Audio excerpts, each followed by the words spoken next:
Today we're making pumpkin, parsnip, carrot soup, and we roast it all because the amazing thing is that during this time of year, which is fall, we get a plethora. We are always buying pumpkins for Halloween, for Thanksgiving, for decoration, and we're showing you how to use them. That's right, because we have a bunch of them left over, and we don't want you to be afraid of all the different kinds of cutting into them. We actually have a video that I show you how to cut into really thick squash and demystifying the challenge of it. It's actually not that bad. So this is a very simple soup of just taking what we have in stock. So we have an onion. And so just to show for the pumpkin first is like cutting off the skin is we've cut into it, and you can, I typically don't peel pumpkins because it's such a, like butternut squash too, I'm just kind of lazy when it comes to it, and I just like cutting it off, and you just get it all perfectly. Pegs and her gadgets, she loves it's okay to peel too, because sometimes it is a little scary. But this, it's just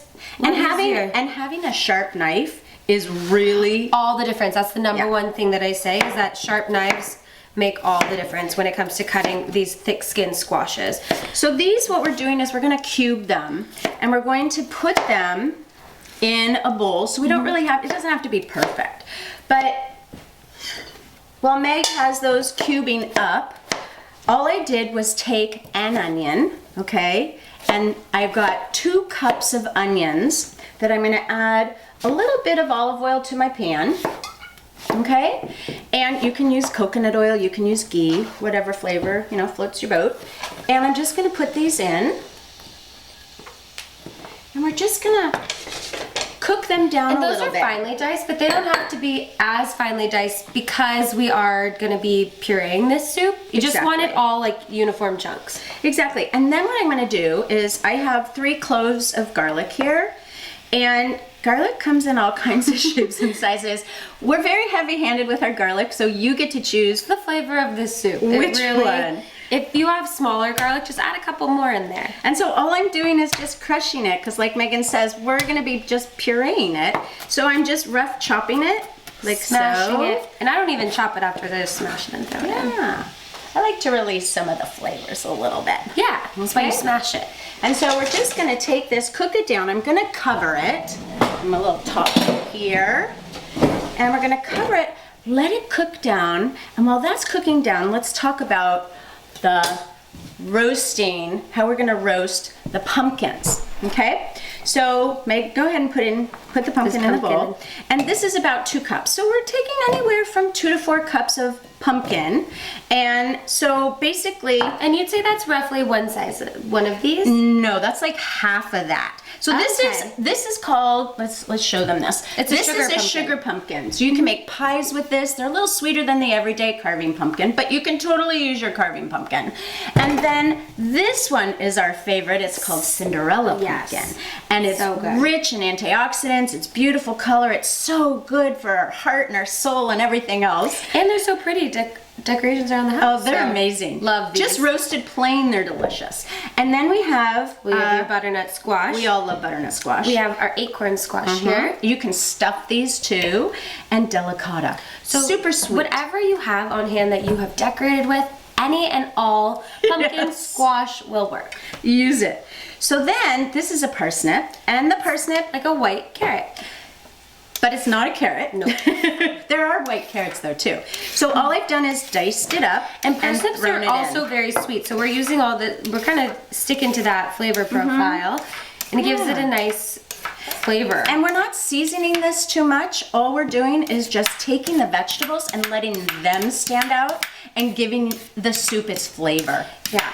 Okay. And the reason we peel the parsnip, not the carrots, but the skin for this just doesn't have good flavor, so no, it'll be very bitter. Yes, so we peel this, and then you're just, again, gonna be cubing it up. Yep. Equal sizes. That's right. So I would half that and put it in, and then that would be perfect. You can add that all in, Megs. And then this is roughly 2 carrots that I've diced, and it's 2 cups. And again, we haven't peeled the carrot skins. No. Some of these are kind of peeled, but that's okay. You can peel them, but the carrot skin actually has nutritional value. So I have a little bit of drizzle. Yes, and it would change flavor. It does not change. It doesn't flavor. Oh, okay. So I'm gonna add some Celtic sea salt in here with a little of the olive oil. I'm gonna just toss it in the bowl like this. And then we're gonna take a parchment lined pan and we're just going to put it all in. Evenly spread them out. We're roasting. That's I it. love this. So you can cut up a whole bunch of vegetables, and when it fills the pan, you know you got the right amount. And it's whatever you have on hand. So we're gonna stick this in a preheated 350-degree oven for about anywhere from 40 to 45 minutes until they're kind of fork tender. And if you're rushed, I always say you can heat the oven to 400 and just roast them for 30 minutes. There you go. Our squash was roasting for 40 minutes. It's all nice and fork tender. And while it's roasting, don't forget about the onions. Make sure it's on low because you don't want to overcook them too much. No, and so those are all nice and caramelized with the garlic. And now all we're gonna do, this is so easy, is you take the parchment lined paper. This is why you do the parchment paper, people. I know, it's such easier to clean up. And then all we're gonna do is just toss it in. All right, and nibble all this goodness. Yeah, this is kind of hot. So now, all we're gonna do right now is take we make a delicious turkey stock from our turkey. You can either use Leftover your from turkey. Thanksgiving. That's right. Yes. Train of thought. Let's follow it. Yes. And we have a recipe for that on Curry Girls Kitchen. So if you want to use that, that's a great option. Otherwise, there are these wonderful Tetra Packs that we love using from your grocery stores. And they Yeah. have great flavor profiles for this soup that's going to just really enhance. If you don't have the time to make the stock or it's a little intimidating, do this. This is a great Same fix. thing with the pumpkin. If you don't have time to roast or anything, you also can use canned pumpkin. Totally, in the but soup. I want to just tell you, so this is a turkey stock, all right? And this is no chicken stock. So this becomes a vegetarian, total vegetarian dish. vegan dish. Okay, so because Megs and I love this so much, We just like the flavor. we're gonna go ahead and use it. And all we're doing is pouring, this equals 4 cups. Yes. We've made enough soups to know 1 Tetra Pak of this is 4 cups. And just gonna bring it to a boil. Because everything else is already cooked, I'm gonna add just a pinch more of the salt in here. Stir Good this all pinch. up.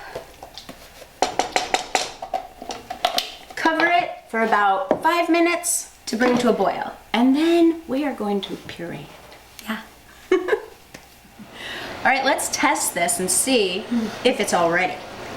Okay, so I got my spoon and my fork, and so I'm looking for some big pieces and nice, pierce easily. We are ready to puree this.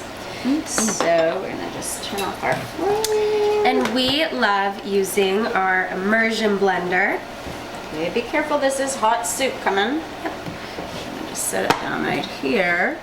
And so again, you want to be really careful so that when you put this immersion blender in, you don't want to burn yourself. And if you don't have an immersion blender, you can use an actual blender, but you want to be super careful with hot things, putting them into the blender so that it doesn't come back and burn. Well, and you want to really wait until maybe it's cooled a little bit. So we're just doing this. Blend it.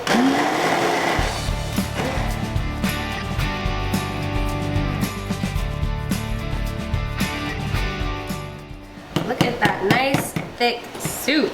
So this is, it looks actually like split pea soup right now. Yeah. But if you want it thinner than just split pea soup, you can, just add a little bit more of the no chicken stock. And we're just gonna stir this on in. Stir it in.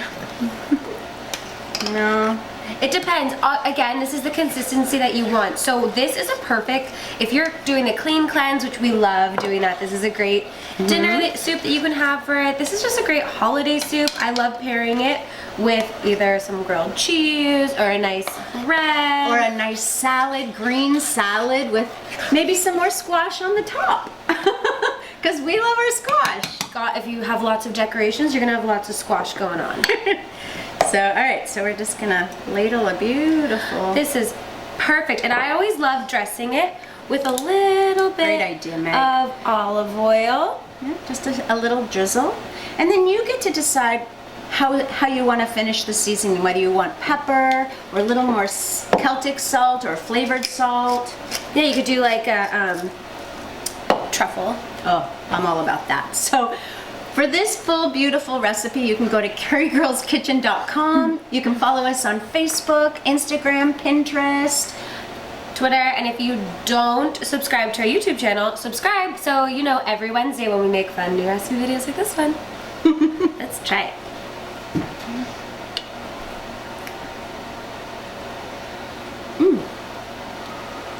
Oh my goodness, you guys. It tastes like fall. fall in a bowl. And it's already so sweet that it just satisfies that sweet tooth for us, right? For you, maybe.